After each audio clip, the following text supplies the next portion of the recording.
If you're over 40 and still trying to lose belly fat the same way you did in your 30s, that's why it's not working.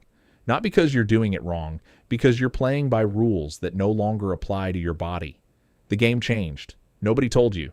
And every diet, every workout plan, every calorie deficit you've tried since 40 has been built for a version of your metabolism that no longer exists. Today, we're going to talk about what actually changed and what actually works now. But first, I need to ask you something. Have you ever looked at someone in their 20s eating whatever they want, skipping workouts, staying up late, and somehow staying lean, and then looked at yourself doing everything right, tracking food, exercising consistently, sleeping 7 hours, and still watching your waistline expand? You assumed they had better genetics, better willpower, a faster metabolism, but that's not the real explanation. The real explanation is something that happens to every single human body after 40. Something biological, irreversible, and completely manageable once you understand it. And once you do, the belly fat that has refused to move for years starts making complete sense. Here's what everyone gets wrong about belly fat after 40. They treat it as a quantity problem. Too many calories in, not enough calories out. Eat less, move more. Simple math. And before 40, that math mostly worked. You cut calories, you lost weight, you added cardio, the scale moved. The system responded. But after 40, something fundamental shifts inside your hormonal architecture, and the calorie equation stops being the primary driver. It becomes almost irrelevant compared to what's actually controlling fat storage in your body now. And here's the part that should completely reframe how you think about this. The belly fat you're carrying after 40 is not the same type of fat you carried before 40. It is not subcutaneous fat, the soft fat under the skin that responds to diet and exercise relatively quickly. It is visceral fat, deep fat, fat that wraps around your liver, your pancreas, your intestines. And visceral fat after 40 operates by an entirely different set of biological rules, rules that calorie deficits alone cannot override. So what actually changed after 40, and why does it matter so much? Here's the mechanism most people never hear. Before 40, your body maintains a relatively stable hormonal environment. Insulin sensitivity stays reasonably high, cortisol cycles predictably. Sex hormones, testosterone in men, estrogen and progesterone in women, keep metabolic rate elevated and fat distribution balanced. Then after 40, that hormonal architecture begins to shift, not collapse, shift. Testosterone levels in men decline by roughly 1 to 2% per year after 30. In women, the perimenopause transition, which can begin anywhere from the late 30s to mid-40s, produces dramatic swings in estrogen and progesterone that directly alter where the body preferentially stores fat. Before this shift, women tend to store fat in the hips and thighs. After it, fat migrates centrally to the abdomen, to the organs. And this migration is driven not by calories, but by the hormonal signal change itself. A 2025 study published in the Journal of Clinical Endocrinology confirmed that the decline in estrogen during perimenopause is directly associated with increased visceral fat accumulation independent of total body weight, independent of calories, independent of exercise volume. The hormones moved the fat, not the food. And now the mid-video twist that changes everything about how you should approach this. Here's what the research from 2025 and 2026 reveals that almost nobody is talking about yet. The primary driver of visceral fat accumulation after 40 is not declining sex hormones directly. It's what declining sex hormones do to cortisol sensitivity. As estrogen and testosterone decline, the body's ability to regulate cortisol becomes significantly impaired.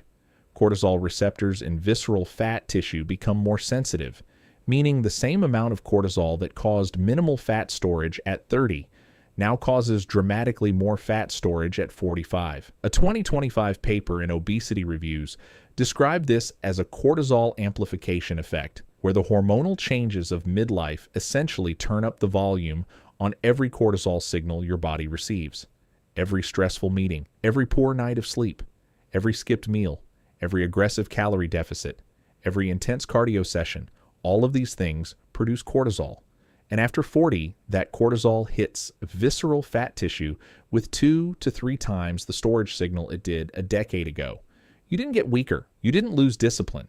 Your body's cortisol amplifier got turned up, and nobody adjusted your protocol to account for it. So what does an adjusted protocol actually look like? The first shift is moving away from aggressive calorie deficits toward moderate ones. After 40, a deficit of more than 500 calories per day consistently elevates cortisol, and through the amplification effect described above, that cortisol directly deposits fat in the abdomen. Counterintuitively, eating slightly more and losing slightly slower produces better visceral fat reduction in people over 40 than eating aggressively and losing quickly. A 2025 trial published in Nutrients found that adults over 45 who maintained a 250 to 350 calorie daily deficit lost more visceral fat over 6 months than those who maintained a 600 calorie deficit, even though the larger deficit group lost more total weight. Less restriction, more visceral fat burned, because the smaller deficit kept cortisol lower, and lower cortisol after 40 means the amplification effect works in reverse, protecting muscle, releasing visceral fat, restoring insulin sensitivity. The second shift is replacing high-intensity cardio with a combination of resistance training and walking. This is the recommendation that most people over 40 resist because cardio feels productive. It burns calories. It creates the deficit. But chronic cardio in a calorie deficit is one of the most potent cortisol drivers in existence. And after 40, with elevated cortisol sensitivity in visceral fat tissue, it can actively worsen abdominal fat accumulation even as the scale drops. Resistance training does the opposite. It builds lean muscle mass, which increases insulin sensitivity. And insulin sensitivity is the single most powerful long-term driver of visceral fat reduction after 40. A 2025 meta-analysis in sports medicine confirmed that resistance training combined with moderate walking produced significantly greater reductions in visceral fat in adults over 40 compared to cardio-only protocols, even when total calorie burn was identical. The type of stress matters. Resistance training creates an anabolic hormonal response. Chronic cardio in a deficit creates a catabolic cortisol response. After 40, that distinction is the difference between results and frustration. Now here's the additional piece most people never reach, and it's the one that ties everything together. Sleep architecture changes after 40 in ways that directly accelerate visceral fat accumulation. Deep, non-REM sleep, the stage where growth hormone surges and visceral fat is primarily metabolized, decreases significantly in duration after the mid-30s and continues declining through the 40s and 50s. Research published in Cell in 2025 confirmed that growth hormone release during sleep can decline by up to 75% between age 30 and age 50 in adults who don't actively protect their sleep quality. 75%, which means the overnight fat-burning window that worked automatically at 30 is now operating at a fraction of its former capacity. And most people don't know this is happening. They just know the fat won't move. The fix is not sleeping more hours necessarily. It's protecting sleep quality specifically. A cool room between 65 and 68 degrees. Complete darkness. No food in the 3 hours before sleep. No screens in the 60 minutes before sleep. These are not lifestyle preferences.